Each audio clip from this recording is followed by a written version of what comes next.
Chris Heaton-Harris, thank you for welcoming GB News here to Belfast. Does your deal end the border in the Irish Sea?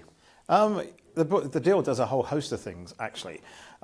It does solve a number of the practical issues about getting goods across into Northern Ireland. One of the reasons the DUP left being in the executive before the Windsor Framework 2 years ago, 2 years and 1 day ago, exactly, it was because lots of their supporters, Unionist people around Northern Ireland, could see goods disappearing from their shelves because the paperwork to get goods across from Great Britain to Northern Ireland, everything. Literally, I mean, the big scandal around Marks and Spencer's Christmas hampers not being present on shelves, and so because of the paperwork to do with the protocol. So all of that has been solved, but this deal is way more than that. This deal is actually about the future of the union as well. We want to strengthen the union as much as we possibly can. I'm a Conservative and Unionist politician in a Conservative and Unionist government, and so there's a financial package that goes alongside this and a whole host of other union strengthening measures that we think builds this whole package into something special. In terms of the union, you mentioned that last week in House of Commons you said that Belfast is as British as London. That's right then? Yeah. Despite the EU having sovereignty and as British as Daventry, my constituency, absolutely. But the EU has no say over running Daventry. No, but Daventry doesn't have a land border with the European single market. What we have here is a very specific issue that's come about because, I mean, the UK and Ireland entered the European Union at the same time. Ireland wanted to go in much earlier than we did, but it was only allowed in at the same time as us. Some would say that's because of the unique situation of having a land border with the United Kingdom. We have, in Northern Ireland, a land border with the European single market.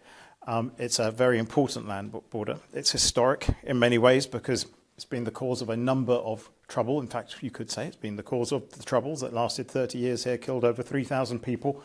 And injured tens of thousands more. So this is an important conundrum to get right. And realistically, I don't think anybody paid enough attention to it in the referendum campaign we had. Well, barely at all. I remember it. Barely at all. That was it mentioned properly. Yeah. Well, I mean, it was. I saw a couple of debates where it got a passing mention, but everything was on the threats that everything would collapse immediately afterwards, which obviously was rubbish. But the important stuff, no one concentrated on enough. And this land border, this border between the European single market and Northern Ireland is an important issue because we have always said we want to be better neighbours and tenants with our European Union neighbours, and we are comfortable to protect the European single market as we do other markets when goods come through the UK in transit. So we want to be a good partner in this, but we don't want it to affect the trade between Northern Ireland, Great Britain, Northern Ireland. It strengthens the UK, but of course it allows a Sinn Féin First Minister who wants to unite Ireland. It's ironic, isn't it? So that's democracy, right? Michelle O'Neill and her party got the most MLAs elected at the last elections. So as well as being a Conservative and Unionist, I am a Democrat. I believe in our system, and I was elected by a proportional representation to the European Parliament back in 1999. I'm not mad keen on proportional representation, but it brings interesting outcomes. But it is a fair system of electing people, and under the rules that they had, Sinn Féin absolutely won fair and square, and I'm a Democrat. That result should be delivered. You're also a former chairman of the European Research Group of Tory MPs, of course, which held out against Theresa May's Brexit deal, finally, 28 Spartans back in 2019. Is this the end of Brexit in terms of the UK? Brexit is now finished in terms of a debate. So I think most voters want politicians to concentrate on other issues. But I don't think it is, to be quite honest, because we've only just introduced our border target operating model, so how goods come in from the European Union into the United Kingdom. There's a whole host of conversations to be had about how that works and indeed what our relationship with Europe is in the future. So No, I don't think it's the end of it, but I think the conversation has moved on to a slightly different level. The end of the beginning. Well, you'd like to think so, yeah. But the sovereignty issue is what I mean, I suppose. There'll be obviously a dynamic relationship with the EU. If Labour win power, they want to get closer to the EU. We understand that. But the issues of sovereignty, which were presented quite in stark contrast in Northern Ireland, those have been settled by this deal being agreed. I don't think the issues of sovereignty will ever be settled, because there'll be different. I mean, there is a different view in the Labour Party, obviously, because when we were talking about this in the week in Parliament, Hilary Benn, my opposite number, articulated a bit of what Labour would like to do after the next general election and its relationship with Europe. So I think this will always be a bit of a debate, but I hope it is just a debate. I want my country to stay out of the European Union. I do think we can be better neighbours and tenants. I think we're in a really strong position. We need to make more of our Brexit dividends, but we are making progress on those two.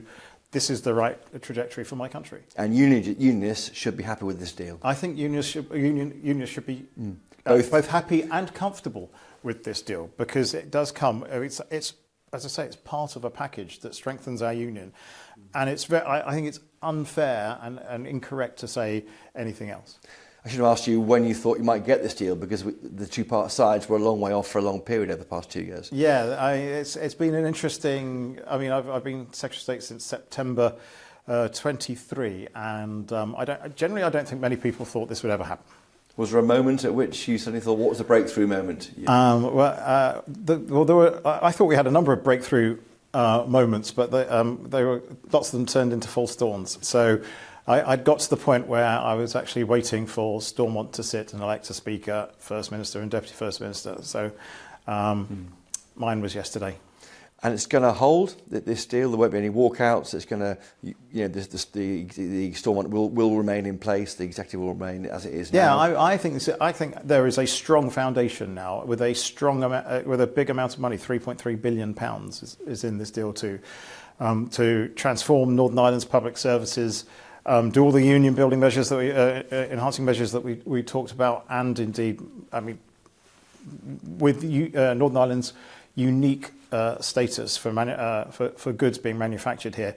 EU and UK rules. Yeah. So essentially having privileged access to the European single market for goods and unfettered access to the UK internal market, and all the benefits from our free trade deals.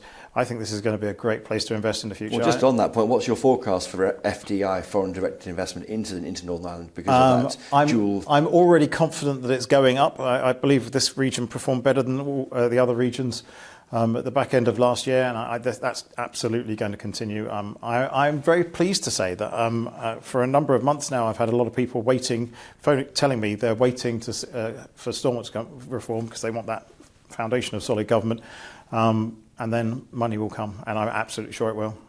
Well, Chris Heaton-Harris, Northern Ireland Secretary, thank you for talking to us today for GB News. Thank you. My pleasure.